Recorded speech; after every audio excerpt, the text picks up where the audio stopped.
Hello students, मैं धनंजय शुक्ला आपका Uma coaching के डिजिटल प्लेटफॉर्म पर एक बार स्वागत करता हूं।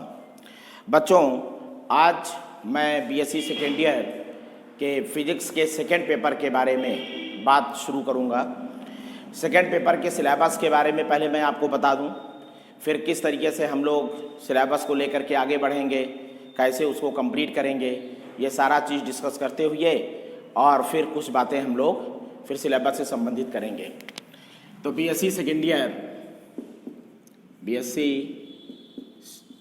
ईयर का फिजिक्स सेकेंड पेपर, बेटा फिजिक्स सेकेंड पेपर आपने फर्स्ट पेपर का वीडियो देखा होगा, ठीक है, थर्ड पेपर का भी वीडियो देखा होगा और आज से हम लोग बीएससी सेकेंड ईयर का फिजिक्स सेकेंड पेपर शुरू करने जा रहे हैं।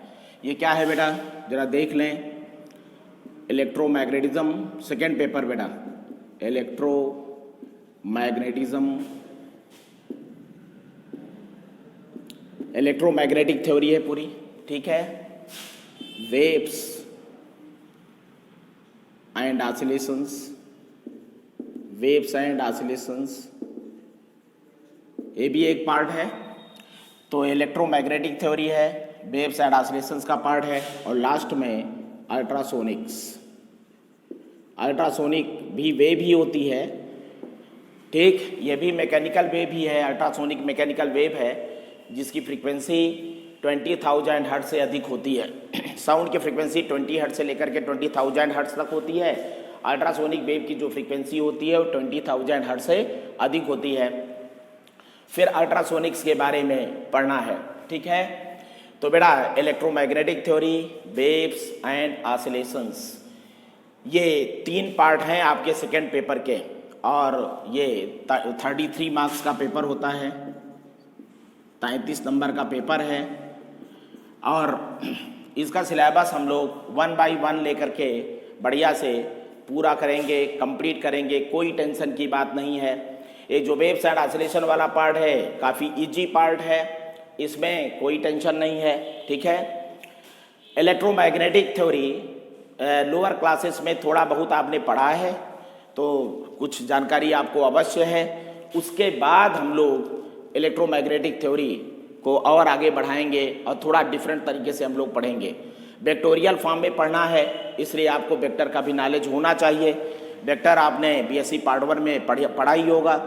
तो वेक्टर का कॉन्सेप्ट जैसे ग्रेडियंट है, कर्ल है, डाइवर्जेंस है, इन सब चीज़ों के बारे में आपको जानकारी होनी चाहिए, ठीक है।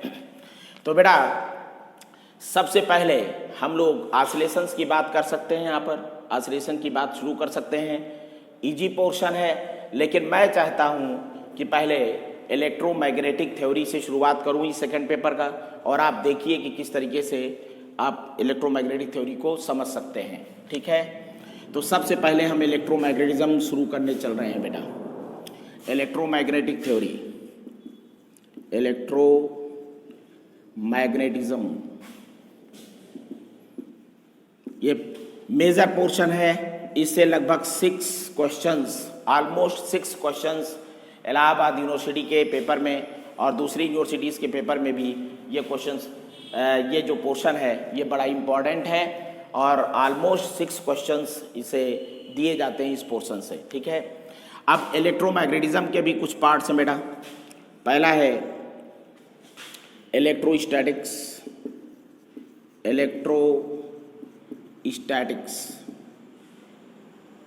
अब इलेक्ट्रोस्टैटिक्स क्या है इसको समझिए। Study about the charge at rest. Study about the charge at rest मतलब ये हुआ जब चार्ज की वेलोसिटी 0 हो, चार्ज में कोई मोशन ना हो, चार्ज में कोई मूवमेंट ना हो, उस समय जब इसके बारे में हम स्टडी करते हैं तो इसको इलेक्ट्रोस्टैटिक्स बोलते हैं हम लोग। इलेक्ट्रोस्टैटिक्स के भी 2 पोर्शन हो जाएंगे, electrostatics in free space and electrostatics in dielectric medium. तो जब आगे हम लोग पढ़ेंगे तो मैं बताऊंगा डाइलेक्ट्रिक मीडियम क्या है, किस तरीके से इलेक्ट्रिक फील्ड में डाइलेक्ट्रिक मीडियम इन्फ्लुएंस्ड होता है, इफेक्टेड होता है, ये सब सारी बात किया जाएगा। तो इसके 2 पार्ट्स हो जाएंगे। पहला है इलेक्ट्रोस्टैटिक्स इन फ्री स्पेस या वैक्यूम भी लिख सकते हैं। और बेटा एयर मीडियम के लिए भी हम इसको स्टडी कर सकते हैं, क्योंकि फ्री स्पेस और एयर मीडियम में बहुत ज़्यादा अंतर नहीं होता। एयर मीडियम में एयर होती है जिसका डाइलेक्ट्रिक कांस्टेंट 1 के काफ़ी करीब होता है, नज़दीक होता है, और फ्री स्पेस या वैक्यूम का जो डाइलेक्ट्रिक कांस्टेंट है एग्जैक्टली 1 होता है। तो लगभग हम एयर मीडियम को वैक्यूम या फ्री स्पेस जैसा कंसीडर करते हुए स्टडी कर सकते हैं। तो चलो एयर मीडियम भी लिख देते हैं, एयर मीडियम। दूसरा है, इसमें जो सेकेंड पार्ट पढ़ेंगे, इलेक्ट्रोस्टैटिक्स इन डाइलेक्ट्रिक मीडियम, मटेरियल मीडियम भी बोल सकते हैं, डाइलेक्ट्रिक मीडियम। ठीक, डाइलेक्ट्रिक्स क्या होते हैं बेटा? डाइलेक्ट्रिक्स इंसुलेटिंग मीडियम होते हैं जो एक्सटर्नल इलेक्ट्रिक फील्ड के प्रेजेंस में इन्फ्लुएंस्ड होते हैं, इलेक्ट्रीफाइड हो जाते हैं। अगर कोई डाइलेक्ट्रिक मीडियम किसी एक्सटर्नल इलेक्ट्रिक फील्ड के अंदर रखा है, ठीक, तो पोलराइजेशन के प्रोसेस के कारण उसके अंदर एक इलेक्ट्रिक फील्ड जनरेट होती है जिसको इंड्यूस्ड इलेक्ट्रिक फील्ड हम लोग कहते हैं। तो एक इलेक्ट्रिक फील्ड इंड्यूस्ड हो जाती है जिसका डायरेक्शन एक्सटर्नल इलेक्ट्रिक फील्ड के अपोजिट होता है। तो नेट इलेक्ट्रिक फील्ड इस डाइलेक्ट्रिक मीडियम के अंदर कम हो जाती है, एक्सटर्नल इलेक्ट्रिक फील्ड से वैल्यू कम हो जाती है, E0 माइनस EI, जहाँ E0 एक्सटर्नल इलेक्ट्रिक फील्ड है और EI इंड्यूस्ड इलेक्ट्रिक फील्ड है। तो इसको हम लोग पोलराइजेशन की प्रोसेस और इन सबको जब कंसीडर करेंगे तो वहाँ पर विधिवत मैं समझाऊंगा, ठीक है। तो ये इलेक्ट्रोस्टैटिक्स। दूसरा है बेटा, इसका दूसरा पार्ट है इलेक्ट्रोडायनामिक्स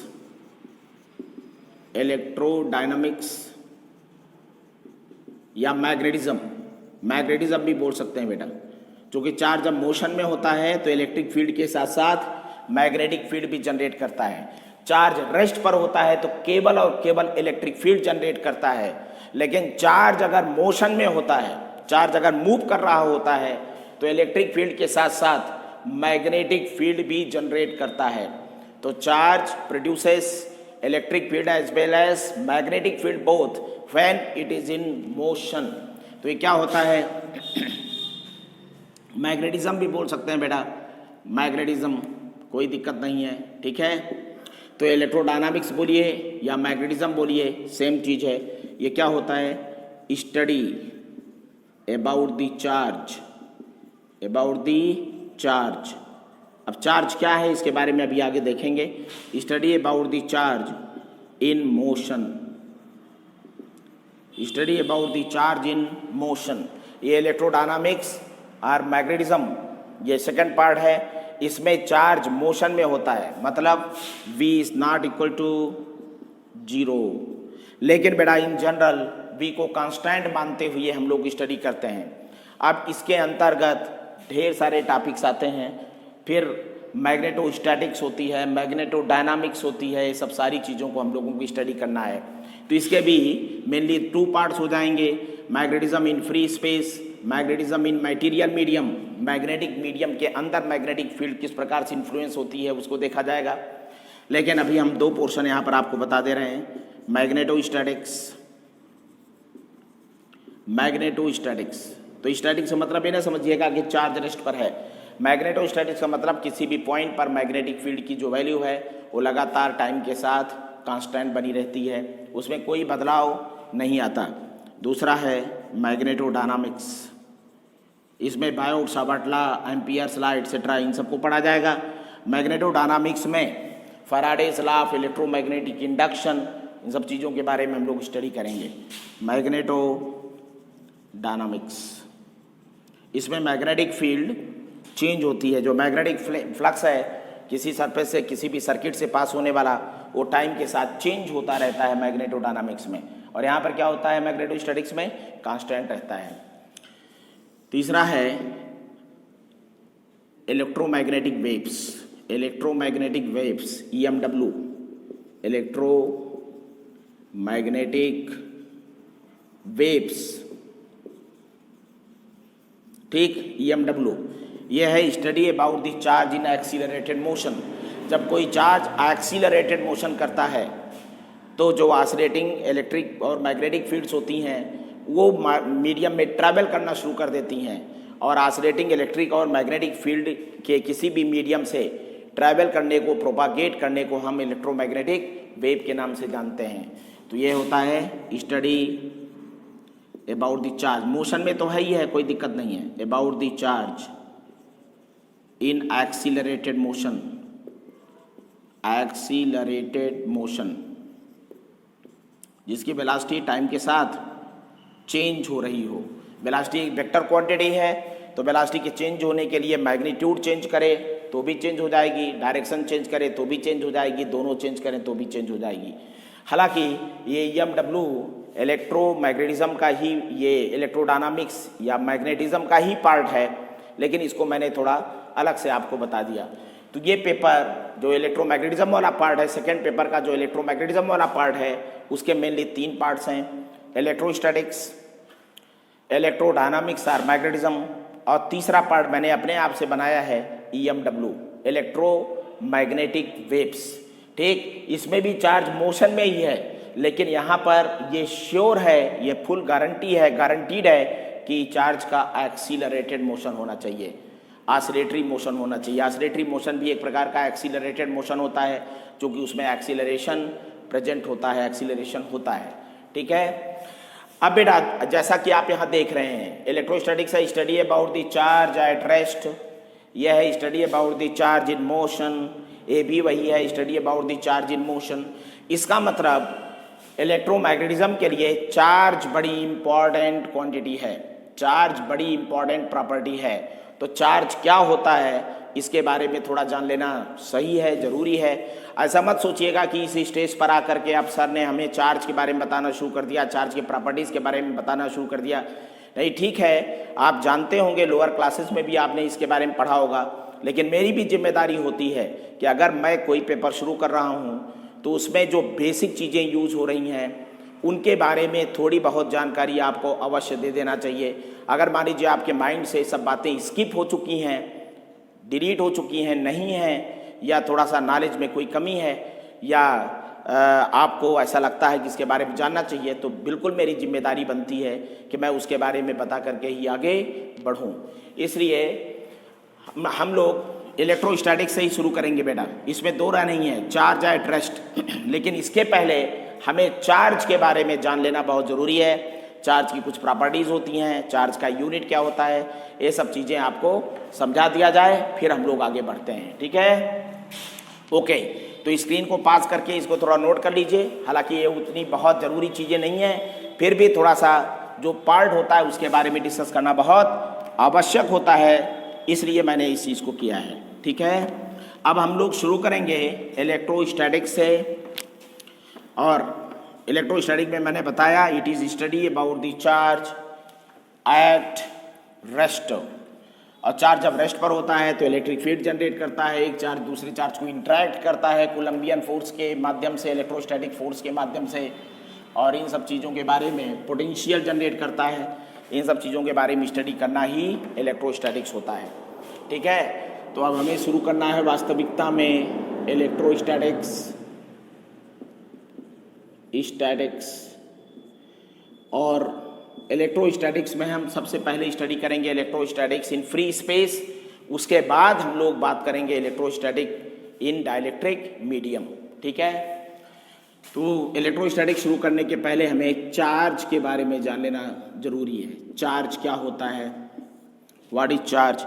बेटा चार्ज किसी भी बॉडी की, किसी भी पार्टिकल या किसी भी बॉडी की इंट्रिंसिक प्रॉपर्टी होता है बेटा, एक्सट्रिंसिक नहीं। जैसे मास एक्सट्रिंसिक प्रॉपर्टी में आ जाएगा, बट चार्ज इंट्रिंसिक प्रॉपर्टी होता है।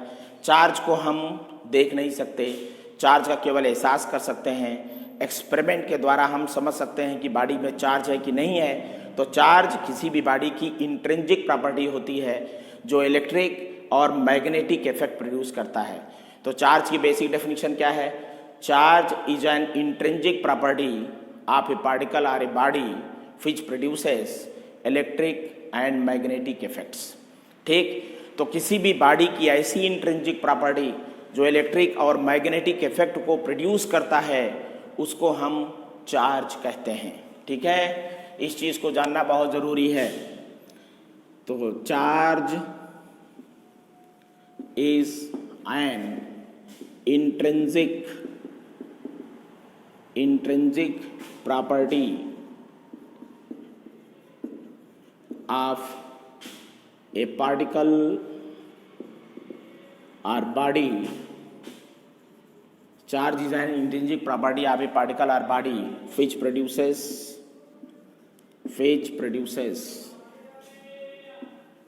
electric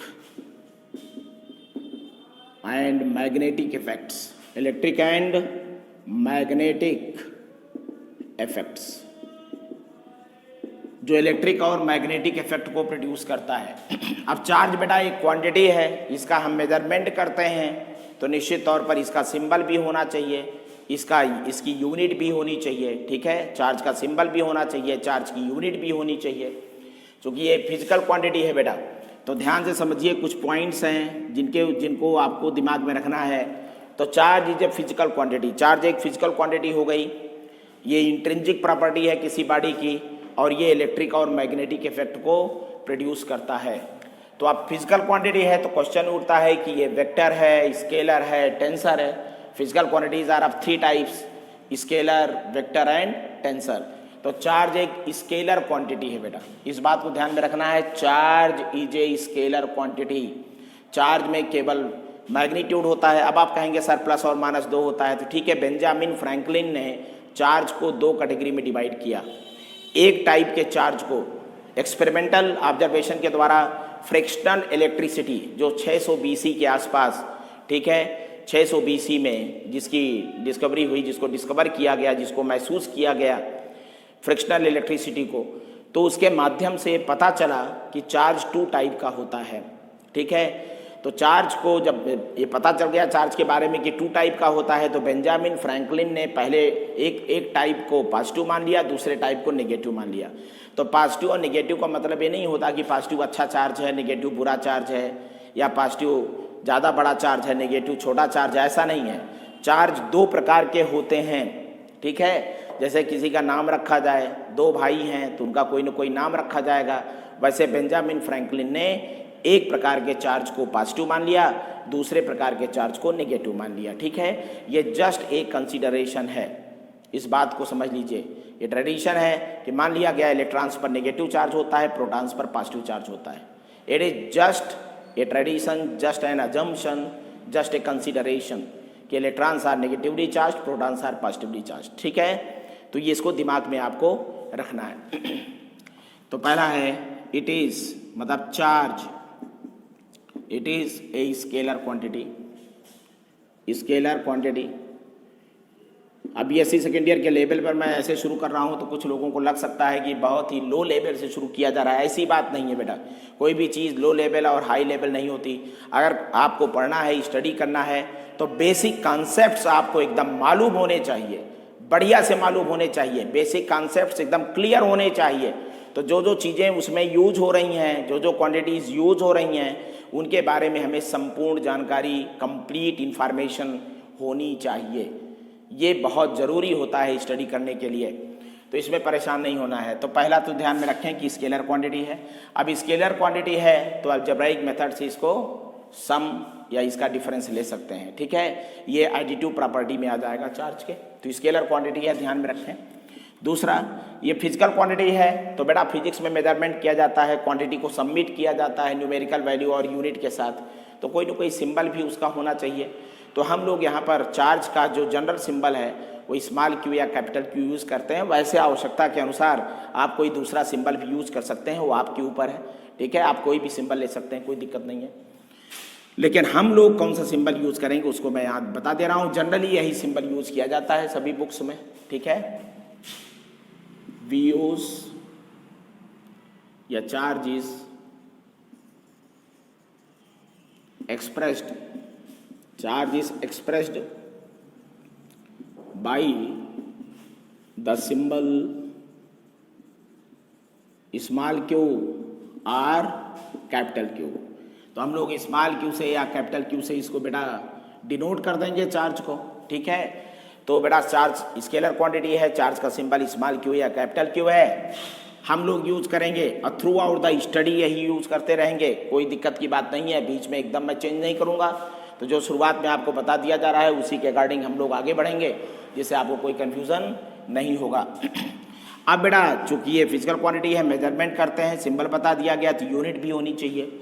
SI unit, SI unit system international units, और वैसे बोल सकते हैं सिस्टम ऑफ इंटरनेशनल यूनिट्स, ठीक है, इंटरनेशनल सिस्टम ऑफ यूनिट्स या system D international, system D international units, system international units या सिस्टम ऑफ इंटरनेशनल यूनिट्स या इंटरनेशनल सिस्टम ऑफ यूनिट्स, ठीक है। तो एसआई यूनिट्स ऑफ चार्ज इस कूलम्ब, चार्ज का एसआई यूनिट क्या होता है बेटा, कूलम्ब होता है, ठीक है, इसको हम सी से डिनोट कर देंगे। तो SI unit of charge is coulomb, और आपको पता है बेटा एसआई यूनिट एमकेएस सिस्टम, जो एसआई यूनिट होती है वो एमकेएस सिस्टम के एनालॉगी होती है। तो एमकेएस और एसआई सिस्टम को एक जैसा मान करके हम लोग चलते हैं, मानते हैं कि दोनों की क्रेडिट सेम है, दोनों एक जैसी ही हैं। तो MKS and SI both units are analogous to each other, ठीक है। अब बेटा एसआई यूनिट है तो इसकी कोई सीजीएस यूनिट भी होनी चाहिए, ठीक है। CGS centimetre gram second unit, SI unit of charge, बेटा यूनिट्स नहीं SI unit, CGS unit of charge is ईएसयू, ईएसयू इसको इलेक्ट्रोस्टैटिक यूनिट कहते हैं, it is called electrostatic unit, ठीक है, ईएसयू। आर इसी का दूसरा नाम है स्टैट कूलम्ब, क्या बोलते हैं इसको, स्टैट कूलम्ब, तो it is also called stat coulomb. तो सीजीएस सिस्टम में मतलब centimetre gram second unit system of unit में, in CGS system unit of charge is ESU, ESU means electrostatic unit, और इसी को स्टैट कूलम्ब भी कहते हैं, ठीक है, स्टैट कूलम्ब के नाम से भी जानते हैं। अब बेटा इलेक्ट्रोमैग्नेटिज्म में चार्ज की एक दूसरी सीजीएस यूनिट यूज की जाती है जिसको इलेक्ट्रोमैग्नेटिक यूनिट कहते हैं, ठीक है, यह थोड़ा बड़ी यूनिट है। तो चार्ज को इलेक्ट्रोमैग्नेटिज्म में चार्ज की सीजीएस यूनिट जैसा ही है, उसमें कोई अंतर नहीं हो, ऐसा ही नहीं है, सीजीएस यूनिट जैसा ही है, लेकिन इलेक्ट्रोमैग्नेटिज्म में ईएसयू के अलावा भी एक यूनिट यूज़ की जाती है जिसको हम ईएमयू कहते हैं।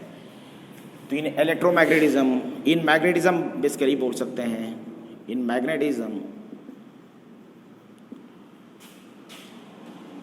Another unit of charge is used which is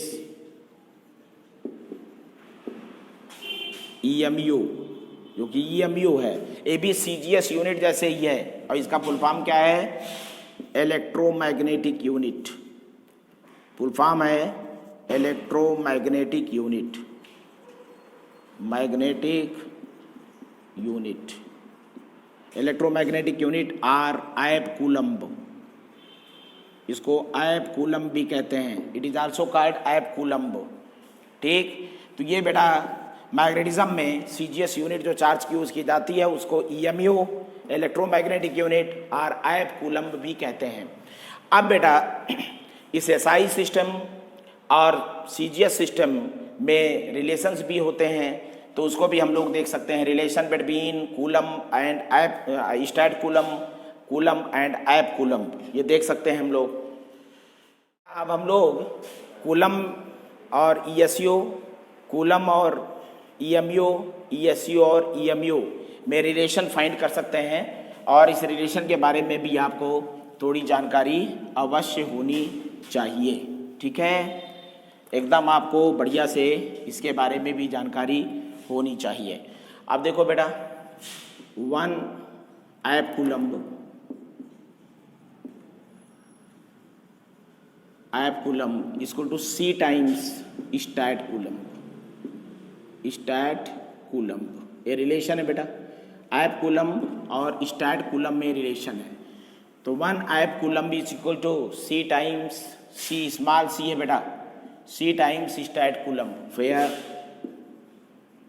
C is equal to speed of light, speed of light in vacuum, speed of light in vacuum और फ्री स्पेस। और एयर मीडियम में भी हम लोग लाइट की speed को सी ही मान सकते हैं, which is equal in CGS system लिख दो बेटा, इन सीजीएस सिस्टम, सीजीएस सिस्टम में रखना है, क्योंकि इधर सीजीएस सिस्टम इधर भी सीजीएस सिस्टम, तो सीजीएस सिस्टम में ही रखना पड़ेगा। और दैट इज 3 × 10⁻10 सेंटीमीटर पर सेकेंड। बेटा आपको यहाँ पर समझना चाहिए कि लाइट की जो स्पीड होती है, हालांकि 3 से थोड़ा सा कम, 3 × 10⁸ मीटर पर सेकेंड से थोड़ी सी कम 2.99875 समथिंग × 10⁸ मीटर पर सेकेंड होती है, जिसको लगभग 3 × 10⁸ मीटर पर सेकेंड मान लिया जाता है हम क्या सिस्टम में।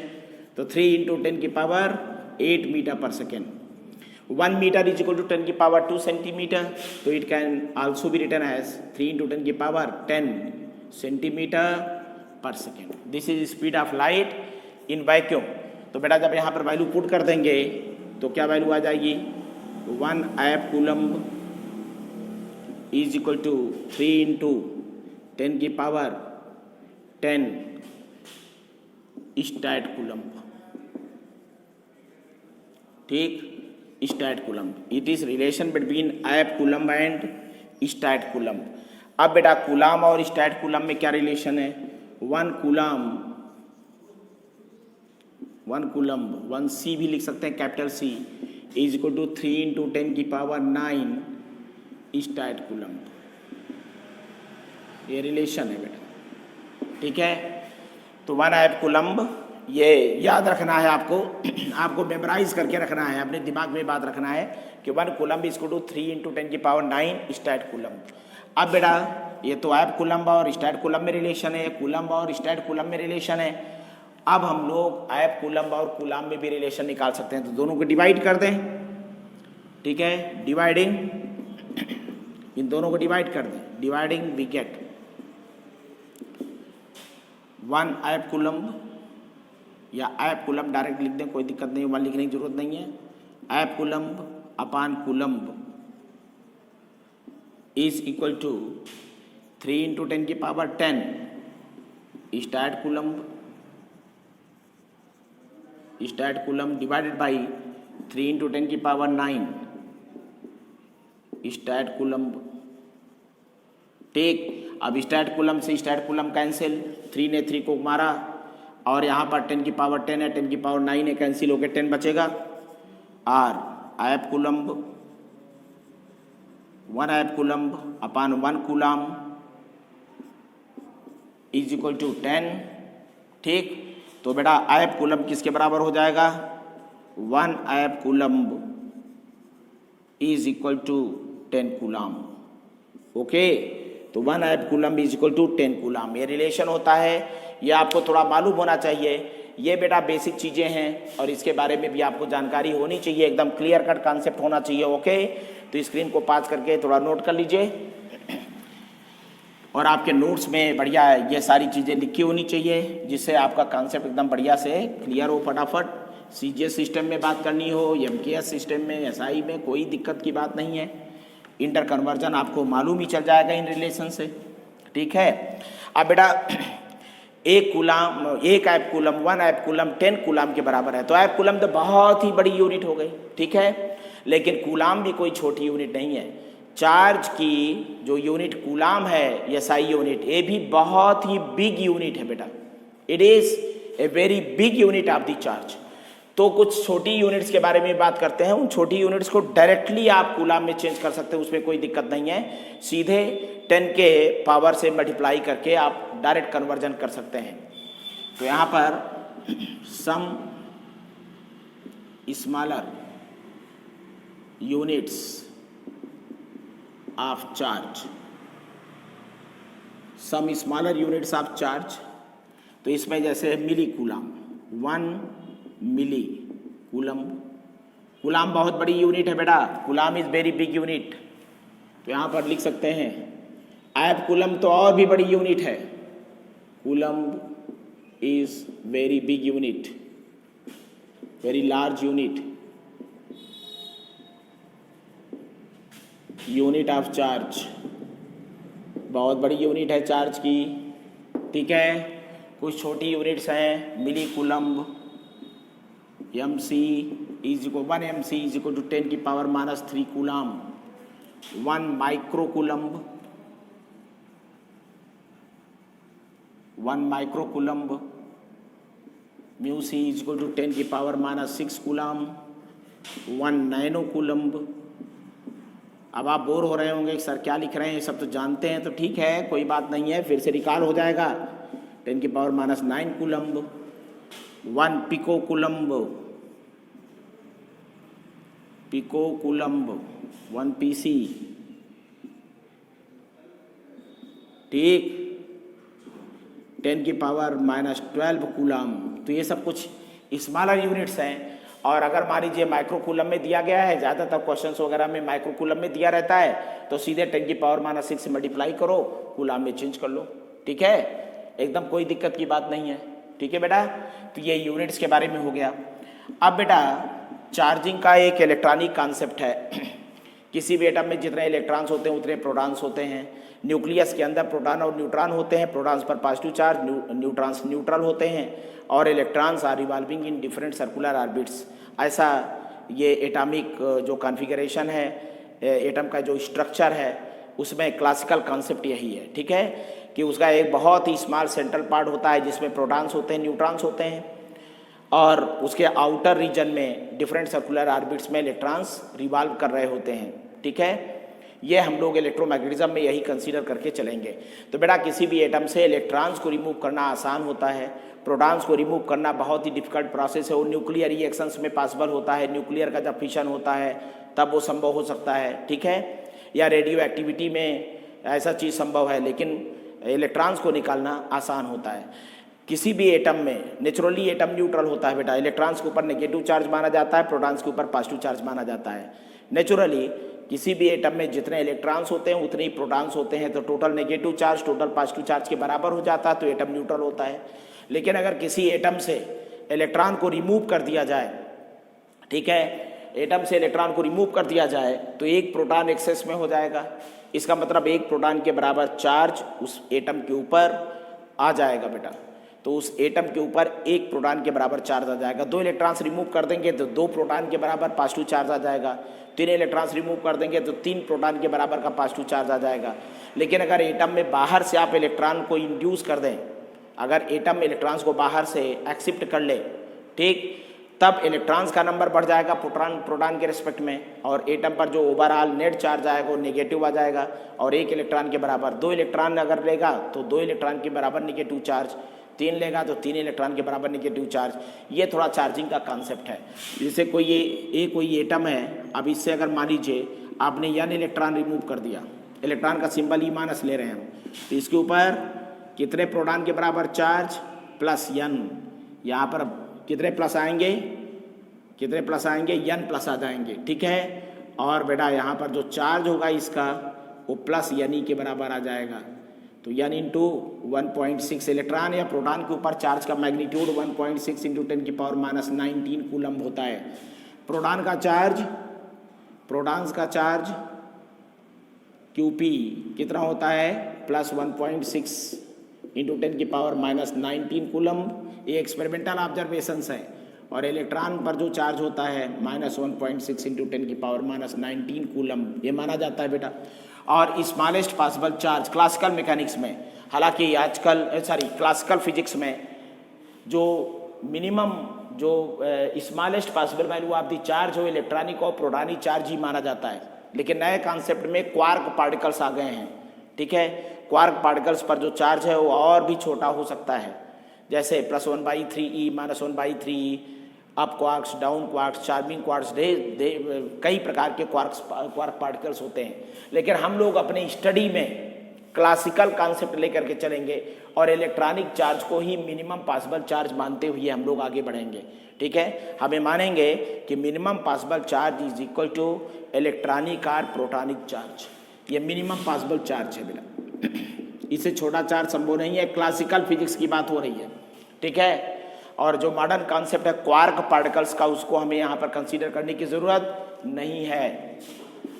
मिनिमम पॉसिबल चार्ज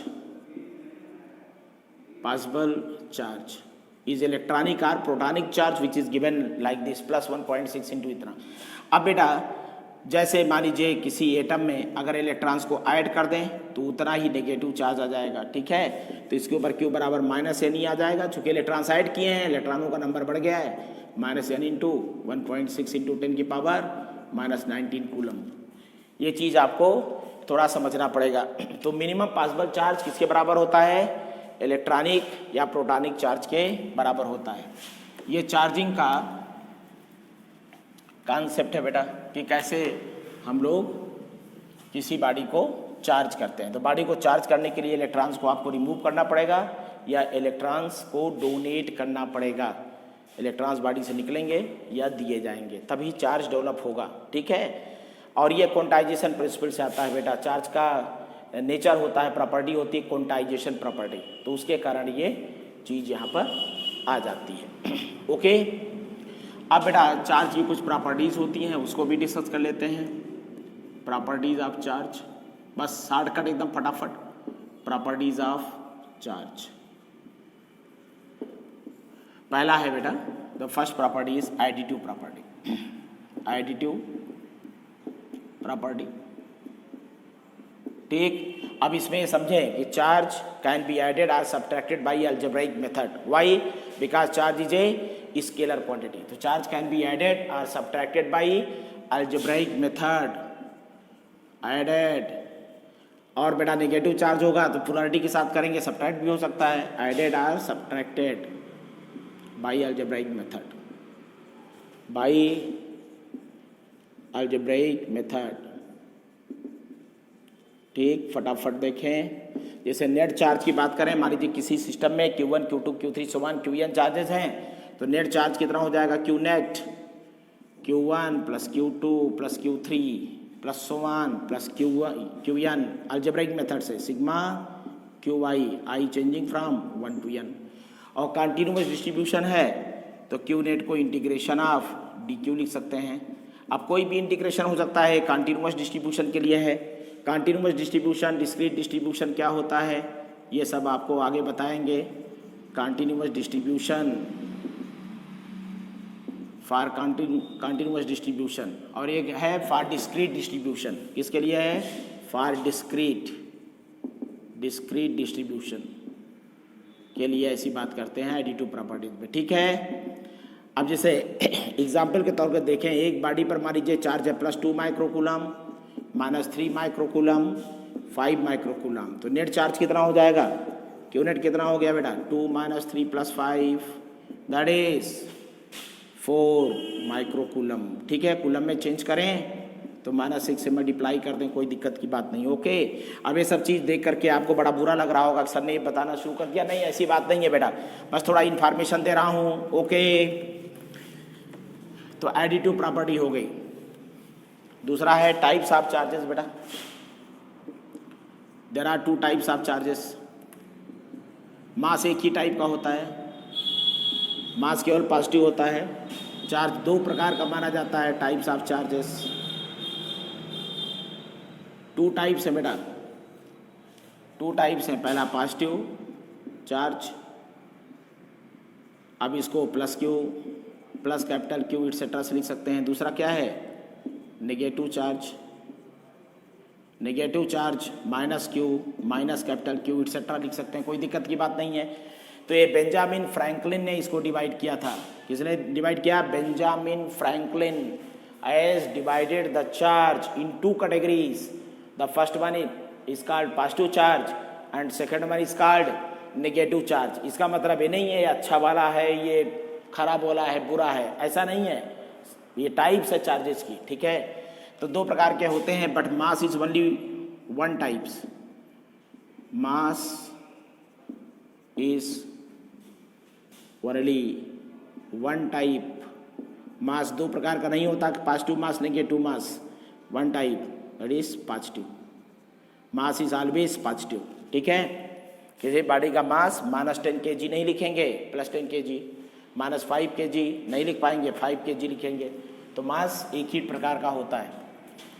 तीसरा है additive property. There are two types of charges. Interactive property होती है बेटा, इंटरैक्टिव प्रॉपर्टी, इंटरैक्टिव प्रॉपर्टी. तो बेटा इंटरैक्टिव प्रॉपर्टी में any two charge particles interact with each other by applying attractive और रिपल्सिव फोर्सेस. कोई दो चार्ज पार्टिकल्स एक दूसरे के करीब हैं अगर, तो एक दूसरे पर फोर्स अप्लाई करते हैं. फोर्स का नेचर अट्रैक्टिव या रिपल्सिव हो सकता है depending on the polarities of the charges. ठीक है. Any two or more than two भी हो सकता है, कोई दिक्कत नहीं. Any two charges, charge particles interact by applying attractive or repulsive forces depending on their polarities. Polarities means signs. ठीक. Positive positive, negative negative, positive negative, सब में फोर्सेस का नेचर आप बता सकते हैं. तो बेटा इसमें समझना है like charges repel. Like means what? Both are positive, both are negative, repel. तो प्लस प्लस या माइनस माइनस क्या करते हैं? रिपेल करते हैं. ओके, रिपेल करेंगे. इसको ऐसे समझना है, टू चार्जेस Q1 Q2 हैं, तो Q1 Q2 अगर ग्रेटर देन 0 है that is positive, then this implies they repel. ये क्या करेंगे? एक दूसरे को रिपेल करेंगे. तो चार्जेस को साइन के साथ रख के मल्टीप्लाई करिए. अगर पॉजिटिव आ गया, दोनों प्लस हैं तभी मल्टीप्लाई करने पर पॉजिटिव आएगा, या दोनों माइनस है तो भी मल्टीप्लाई करने पर पॉजिटिव आएगा. तो लाइक चार्जेस एक दूसरे को क्या कर रहे हैं? रिपेल कर रहे हैं. और बेटा अनलाइक चार्जेस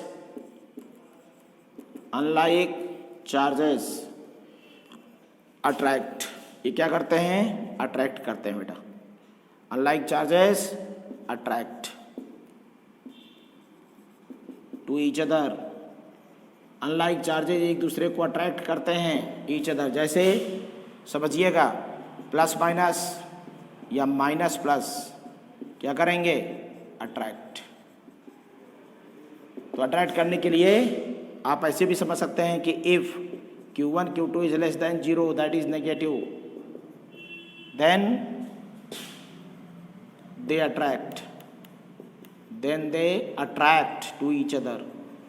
एक दूसरे को अट्रैक्ट करते हैं. तो कोलंबियन फोर्स जब आप देखेंगे तो उसमें अट्रैक्टिव और रिपल्सिव नेचर आपको समझ में आ जाएगा. आज बड़ी बेसिक बातें हो रही हैं, बहुत ही स्टैंडर्ड तरीके से आप इलेक्ट्रोमैग्नेटिज्म पढ़ेंगे. लेकिन इन बेसिक चीज़ों के बारे में थोड़ा जानना बहुत ज़रूरी है. फिर कंजर्वेटिव प्रॉपर्टी होती है बेटा, conservative property.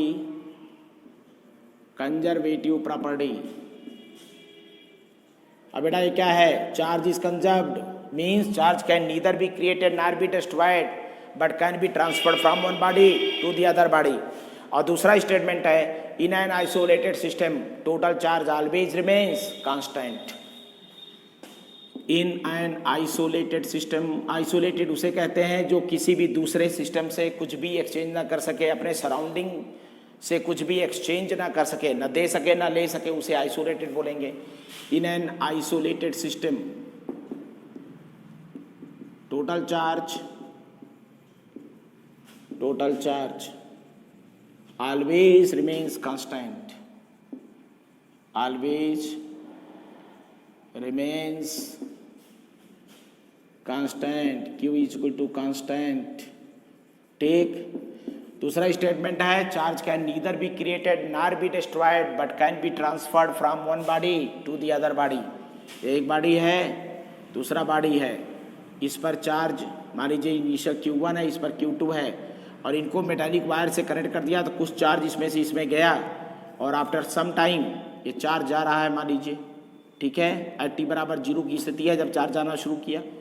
After some time इस पर चार्ज Q1 डैश हो गया, इस पर चार्ज Q2 डैश हो गया, तो Qi initial charge, Q1 plus Q2 and final charge Q1 dash plus Q2 dash according to law of conservation of charge Qi is equal to Qf।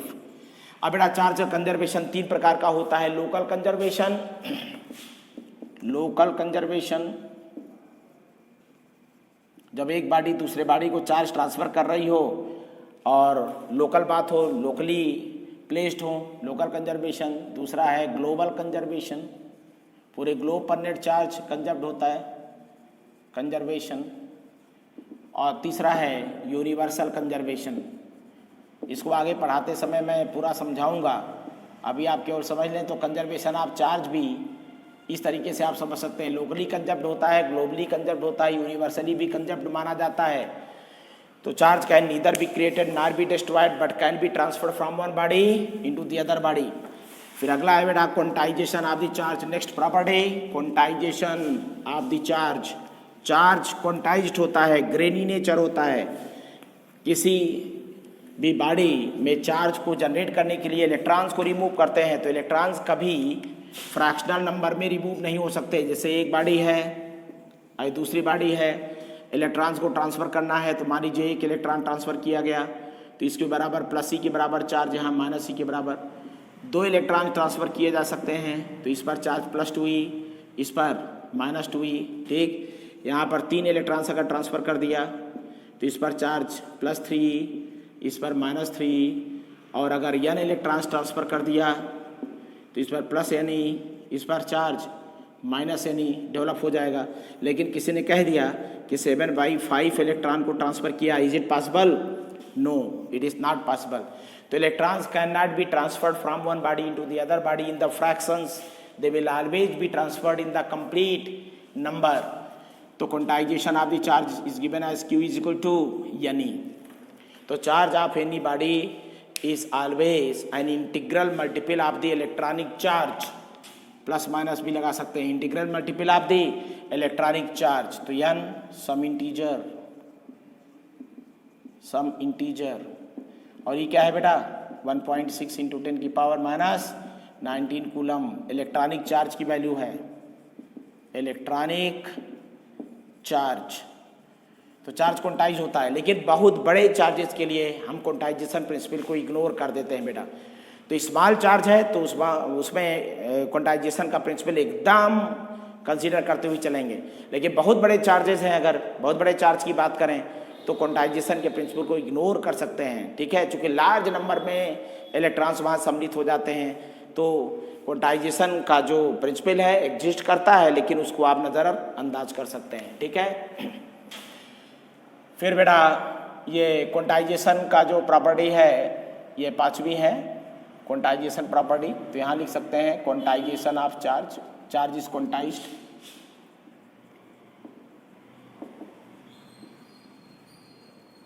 Of charge.